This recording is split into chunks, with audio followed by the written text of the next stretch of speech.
Welcome to Eventful Endeavors, secrets to crafting the perfect celebration. If you're planning an event and looking for useful tips from industry experts, you're in the right place. So get ready to take some notes and we'll dive right in. This is Eventful Endeavors.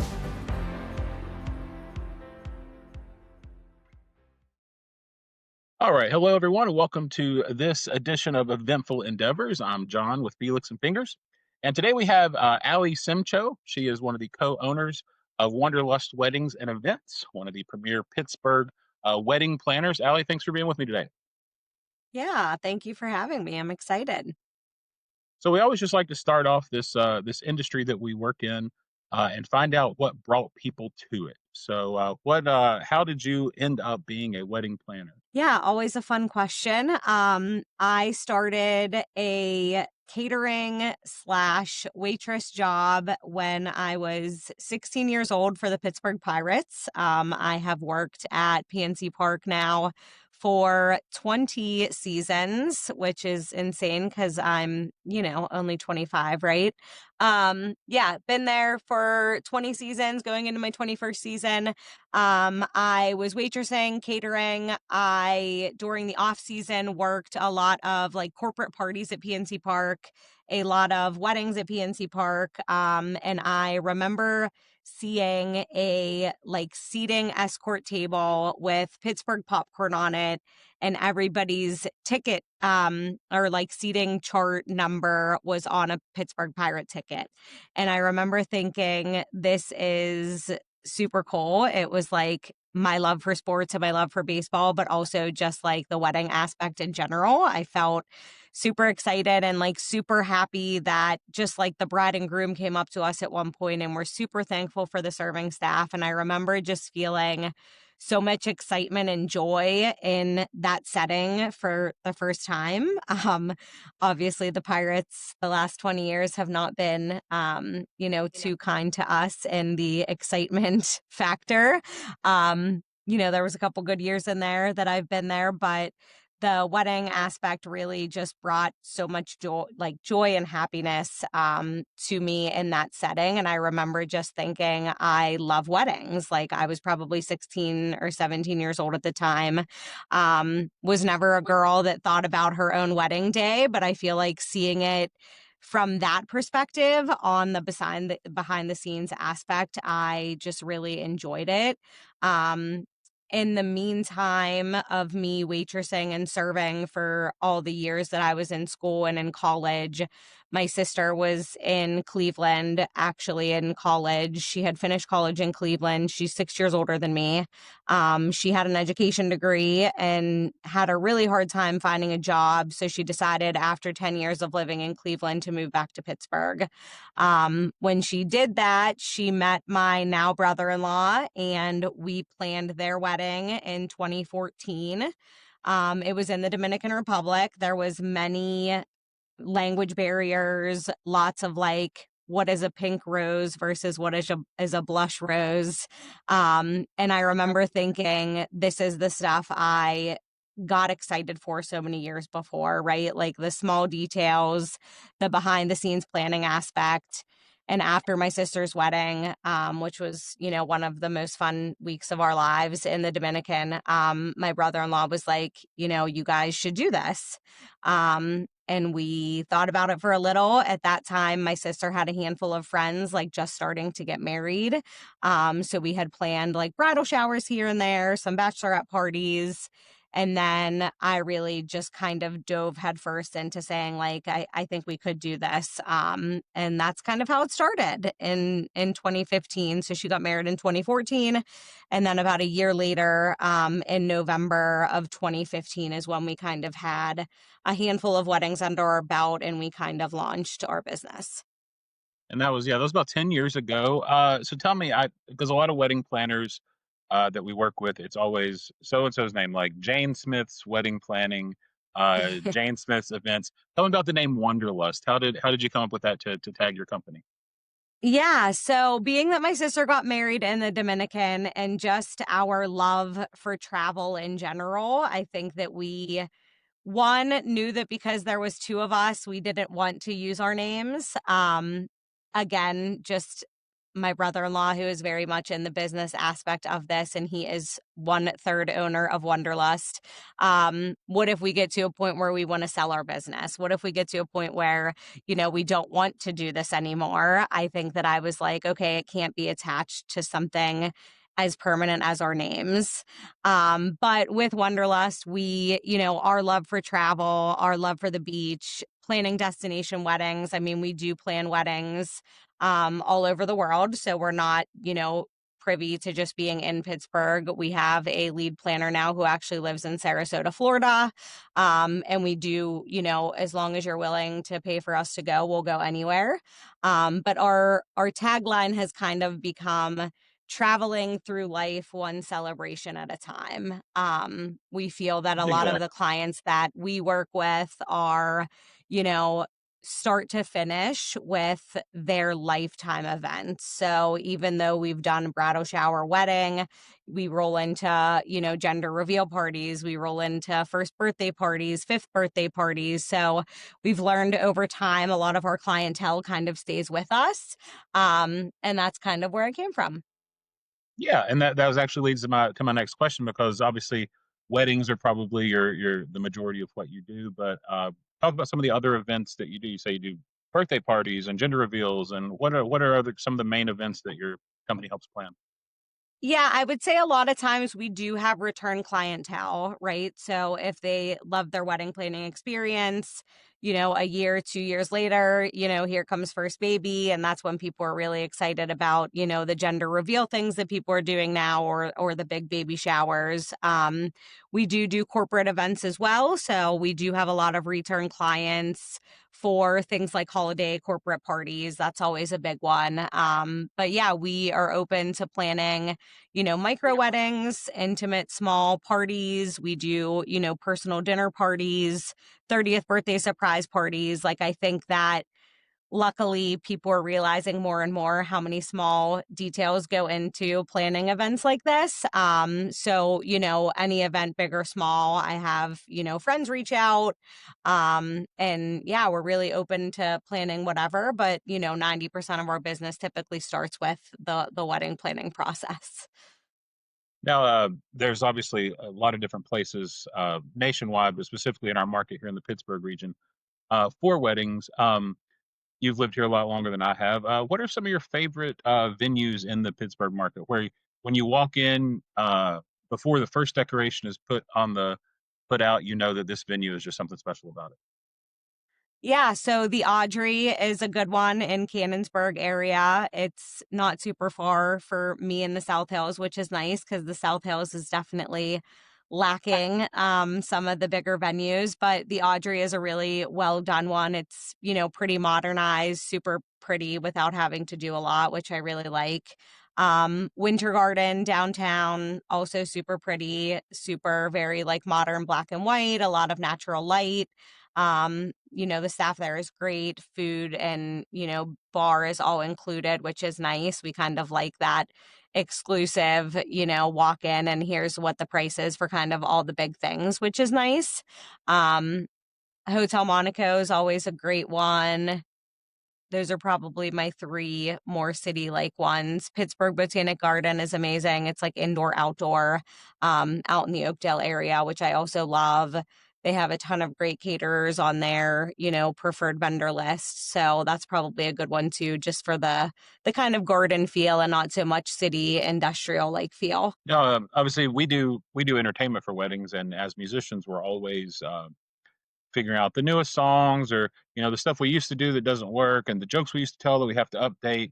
Um, in the last 10 years, what are some of the newest things that you're seeing, kind of people want for their weddings that maybe they wouldn't have asked for 10 years ago, or how have things changed maybe in the last half dozen years or so? What are you seeing that you didn't see 10 years ago? I would definitely say the line dances have seemed to gone out. I have a lot of people who are like, we don't want shout or we don't want the YMCA. Um, but there's a couple millennials who were like, oh, we need a good Cupid shuffle or we need the wobble. Yeah, I would say tons of Taylor Swift, obviously. tons of like instrumental walking down the aisle to Taylor Swift's Wildest Dream. Like those are things that I've been seeing more frequently. But I would say overall, the best thing I've seen in 10 years is probably the ability to like play more personal like songs on a live entertainment aspect. Like I feel like, quartets and musicians, 2-piece, 3-piece are definitely something that 90% of my couples want now, which I really enjoy. Like there's so many churches where they're like, hey, we have an organist and that's what most people use. And I'm like, okay, what about like an electric violin or a piano, like something different? And I've just enjoyed kind of seeing that growth because I feel like there's so much more than, just your basic church organ. But I also am loving a lot of the non-religious church weddings now. Like I think that it's very up and coming that more and more people aren't getting married in church. And I think it just gives you a little bit more of a personal aspect of like, every bride for a million years walked down the aisle to Canon and D. And now it's like, what could you do that can just be different and make it, more fun, more yourself? People doing things like Wicked for their first dance and it's choreographed, right? Like just something that's more personal and not so much like this is what you do because everybody's doing it, Yeah, I actually don't remember the last wedding I've done where I played like Here Comes the Bride or Canon and D, where that Yeah. used to be. If you knew those two songs, you could do just about any wedding. Every So wedding. yeah, Yeah. we've seen a lot of that as well. So this is a fun question, and don't pick anything that any of your current clients are currently doing. Um, what are because we all have this when you are planning a wedding, and you're working with a client. What are some of your absolute like? Oh, I'll do that if you want me to, but what are your cringiest wedding traditions that you wish would stop? Definitely the garter toss and the bouquet toss. Those are two of the biggest ones where I'm like, it's cringy. 80% of the time, like no one left is single. So it's always just like, why are we doing it? Yeah, the whole like groom up the bride's dress. I'm always just like, I don't know. They're like It's like sweaty grandma's sitting and over there, you know. don't have clothes on. Like it's just always not my favorite thing. It's pretty ick. Um, Also probably like the bridal dance, where people bring out the shots and you take a shot and you get $1 to dance with the bride.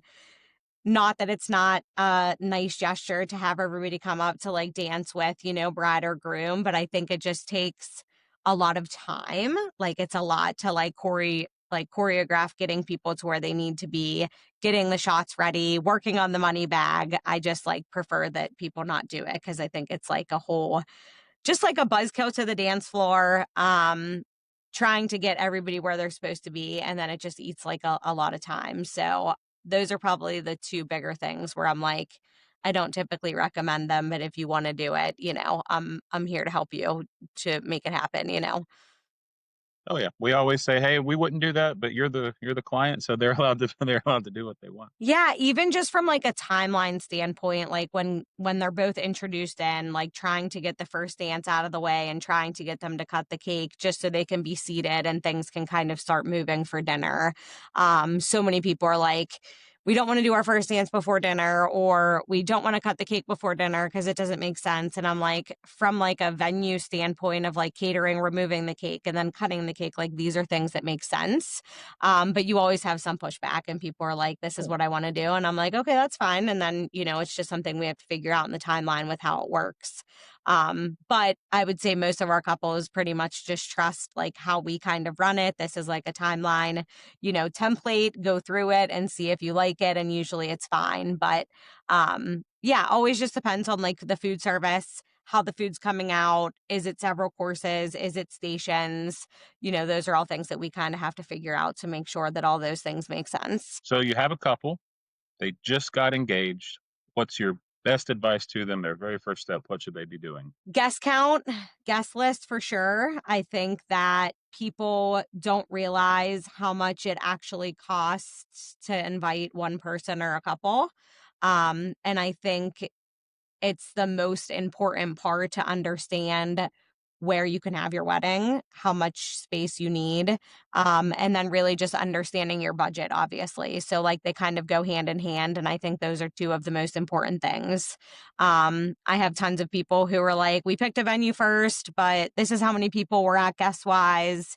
And then I have to say, like, unfortunately, this is how many people the place holds. So like you kind of got to start thinking about, is it worth removing people, thinking about how important some of these people are to you. I remember the biggest thing for my parents was, this is how much money we are going to contribute to your wedding. And then when they started to wanting to invite, essentially strangers to me, I'm like, okay, so like this is how much it costs per person. And this is how much you're going to have to pay to invite, this person from your job that I've never met. So yeah, just thinking about the importance and then what it costs per person. I remember specifically saying to my mom, like, I don't want my husband to have to meet people for the first time at his wedding. Like, I just don't think that's ideal and realistic. So that helped a lot. Just saying, like, as long as it's people that like we both know in some regard, I'm fine with it. But anything above and beyond that, like this is what it costs per person. And I think people were shocked to hear that like a decently nice, somewhat luxury wedding in Pittsburgh, when all is said and done with flowers and decor and food and booze and the cost of the space and the cost of the chair, you're looking at, $500, $600, $700 per person. And I think that frightens people because all they're thinking is like, oh, what do you mean? Like food and, food is 110 per person and the booze is 35 per person. And I'm like, when all is said and done, when you get that final number and you divide it by the 150 people you invited, it's a lot more than the plate of their food. And I think that math is important. And as far as like people seeking out the services of a wedding planner, let's talk time frame. Like, what's the absolute earliest that you would want to talk to somebody about that versus what is the shortest crunch time? Like, hey, if they called us inside of this window, there's no way we could pull it off. Yeah. So the nice thing about my team is that I have about 13 other employees who are at least day of coordinators or lead planners. So I would say the shortest I have done is about 6 weeks. I've had clients panic call and basically say, I've done all of the things, but we need somebody there for the day. I could typically make that happen. I definitely have a team. Being that my sister owns the business with me, we do usually have at least 2 or 3 weddings in a weekend. But that's not every weekend, right? So the fact that one of the two of us can typically go to another wedding, we do have a wonderful full-time employee, Renee. Shout out Renee. Between the three of us, typically one of us can show up to a wedding and essentially coordinate it. In terms of like full scale planning, I usually say 18 months to 12 months out is ideal if they have just gotten engaged, if they don't have a venue yet, if they don't have vendors yet. So I would say 18 is like where I would like to be for more full scale partial clients. A year at like the least if they do need a lot of that help still. But in terms of like month of day of coordination, I would say, we've done it in 3 to 4 weeks without wanting to, but we certainly can. Fantastic. And if anybody is listening to this podcast, Ali is offering $200 off her services if package is booked before March of 2026, correct? That is correct. Yep. Very good. So thank you for taking care of our listeners. Well, thank you so much for your time and letting us inside the world of your wedding planning. And for anybody listening, services at Wanderlust Weddings and Events.com is how you get in touch with Ali and Wanderlust Weddings. And thank you so much for your time today. Of course. Thank you. Thanks for having me.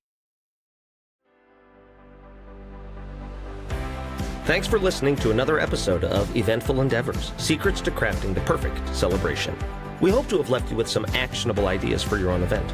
If you like the show, please subscribe and definitely leave us a review. We read every comment. So until next time, happy planning and see you soon on Eventful Endeavors.